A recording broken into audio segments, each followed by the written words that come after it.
addition, in Kush, in Meroe and Napata, the line of descent was recognized through that of the mother, not through the father. I mean, it didn't happen like that in Kemet.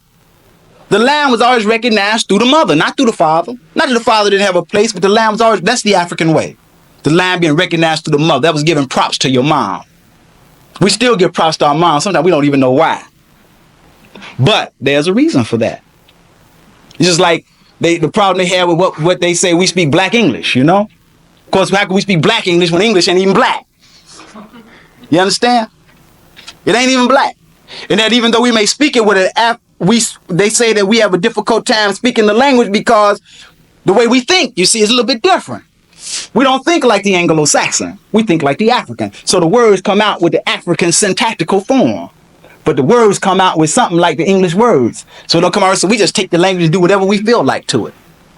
As long as we understand it, who cares what other people think about it? Who cares? Now, of course, the English teachers would argue with me and say, well, that is not proper. You understand? I always like to argue with them, and I've had this discussion with some English teachers. How many of you, when you argue that black students can't learn English, can't read, can't write, how many of you all have ever studied African languages and began to understand the nature of the people that you teach? From the African standpoint, not from the European standpoint. You walk into the classroom assuming that the student know English already. When the student is not even a descendant of England. His father is not George.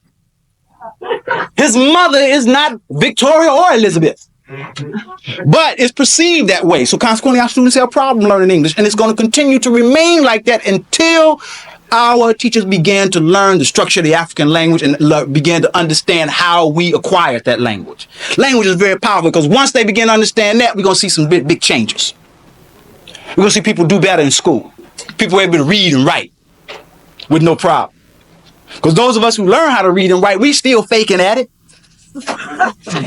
You understand? We're still faking at it. You know, learned it from reading a book and watching how somebody wrote. Say, yeah, okay, it must go like that. All right? So they did have this matrilineal form of descent, which is very consistent with the people of the Upper Nile Valley and also consistent with other African peoples. Now, as the inscriptions show, the people were clearly representatives of the pharaonic rule of Kemet. They were a part of the ancient Kemetic rulership, the ancient Kemetic kingdoms. They worshiped the god Amun. That was their deity in Nubia. They had strong appreciation and recognition for the African woman. We know this because they used to have a title that I wrote up here on the board called Mother, the King, and the Lady of Kush. And we know that term because now, and I'm giving it to you right for the first time, it's called Kandke. And that's what it looks like over there. And it means Queen Mother, not Candace. Kandke. And it means Queen Mother. And Queen Mothers played major roles in the kingdom. They had roles in the temples. They were priests and priestesses. They performed certain types of rites. And we see this today. We speak about in the various African belief systems that are prevalent in the United States. The Yoruba belief system, Santeria, Candomblé, all of these forms, which are forms of the Yoruba belief system that exist in the Caribbean, and that exist throughout the United States, they have women who perform many of the rituals. Certain rituals only the women can perform. But that's a part of the old custom. Even in the temples and tombs back then, there were certain things the women did. Now, a lot can be learned about the Kushites of Meroe and Napata by studying the literature of other peoples. You can, of course, find out information in the Bible because the term Kush is mentioned quite often in the Bible. You can learn about it in the Assyrian literature, as I've mentioned before. And, of course, there are lots of literature by the Greeks and the Romans that speak about them. So these people attested to the greatness of these ancient African people and the things that they did and the things that they accomplished.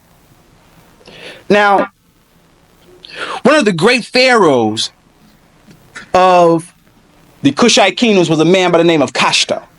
Kashta was one of the people who was involved in the struggle for the sovereignty of Kemet, because you see, you had invaders constantly coming in, taking over lands like Africa today. It was like the Berlin Conference in about 1884. You had all these Europeans, they all got together. So the nations got together and conspired with one consent. And they made a decision. They said, you know something? This is the richest piece of real estate on God's earth. And we want it. So they had a little meeting that they called the Berlin Conference, and all of the Europeans got together. And they split Africa up into little pieces. You read some of the old maps. Split it all up, and they took pieces of it for themselves. Till the Africans finally got themselves together to some degree to decide to make some changes. And this is what was happening back then. We can learn a lot from history if we begin to study it. But the only way we're going to learn a lot from history is that we begin to get history taught to us in a way that we can appreciate it. Part of the problem that we have with our students in school learning history is that the history is being taught in a way that we can't appreciate it. What do I want to know about whether or not George Washington chopped down a cherry tree? It means nothing to me. What does it mean to tell me that Abraham Lincoln freed the slaves when I know that his position was, hey, if we can win the war and make them slaves, do that. But we can't win the war without them, so we better go ahead and tell them that at least in their minds they're free. And what happens after that? We won't even worry about that. They want freedom. That's all they want. They didn't ever tell us that they want the house. All right. You know, car. They didn't want that. They didn't ask for it. So we'll let them have that. But they didn't let us have that either. It's just like letting Nelson Mandela out of jail. You understand? What does that mean? Let you out of the enclosed jail, put you in the wide open yard out there. You understand? Still in jail. No different. Things haven't changed. Now, after Kashta, there was a ruler named Tefnakhet. And Tefnakhet went and fought against the Europeans who were called the Chimiyu, because again, invaders were coming into Kemet. There were a lot of problems that were taking place there. They were trying to fight their way back to controlling their land. Because, see, certain people, during certain of the dynasties, like the 12th dynasty, during the 12th dynasty, one of the pharaohs started finding an interest in white women. I'm going to tell you like it was now. I'm here to teach truth. He started liking white women, so they started inviting people in to live. You understand? That's how it always go down with us. We invite them in to live. You understand? Oh, you can stay at my house. Oh, yes. We got plenty of food, plenty of gold. You never seen it here? You have one. Take that gold bracelet. It ain't nothing. You understand? All the while they're looking. Yeah.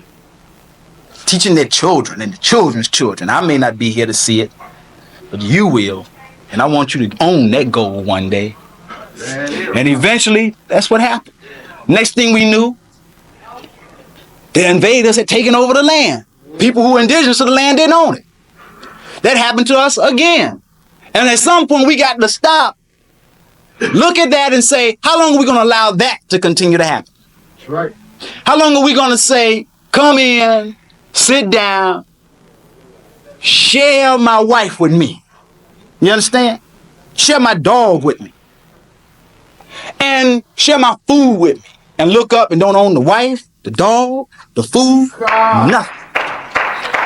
Until that begins to change. And again, we can take a history from, we don't even have to go back real far. We can look right here at this.